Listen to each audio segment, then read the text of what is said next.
Hi friends, అందరూ ఎలా ఉన్నారు? ఈరోజైతే నాకైతే బ్రేక్ఫాస్ట్ వచ్చి బ్రెడ్ అయితే రోస్ట్ అయితే చేశానండి. ఈరోజైతే టిఫిన్ అయితే ఏమీ లేదు ఇంట్లో. బ్రెడ్ అయితే తినాలని వీడియో అయితే చేస్తున్నా. మీరు కూడా ఇలా బ్రెడ్ ఉంటే ట్రై చేయండి. పొద్దున్నే స్నాక్స్ ఇట్లాంటివి కాకుండా బ్రెడ్ తినండి, హెల్తీగా ఉంటారు. ఎందుకంటే ఇప్పుడున్న రోజుల్లో బాగా తిని మనం వెయిట్ అయితే పెరుగుతున్నాము. వెయిట్ కంట్రోల్ చేసుకోవాలంటే ఇట్లాంటి ఫుడ్ అయితే ఈజీ. అందరూ చెప్తారు మొలకెత్తిన విత్తనాలు తినండి, అవి తినండి, ఇవి తినండి అని. అందరూ సాధ్యపడరు కదా అన్నీ తినాలంటే. కొన్ని ఉంటాయి, కొన్ని ఉండకపోవచ్చు. ఇంట్లో ఉన్న వరకే అడ్జస్ట్ అవుదాము, చేద్దాము, ట్రై చేద్దాము ఎన్ని రోజులైనా కానీ.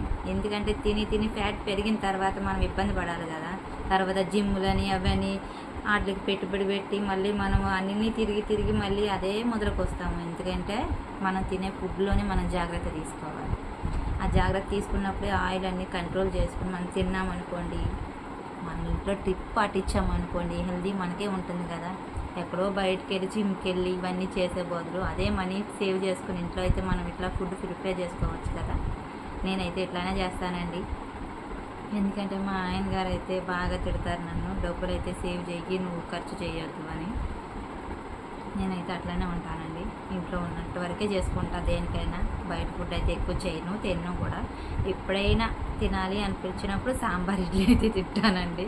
అదైతే అడుగుతాను మా హస్బెండ్ని. వీడియో నచ్చితే లైక్ చేయండి, షేర్ చేయండి, సబ్స్క్రైబ్ చేసుకోండి ఫ్రెండ్స్. నలుగురికి షేర్ చేయండి please, subscribe. Okay, tata, bye bye.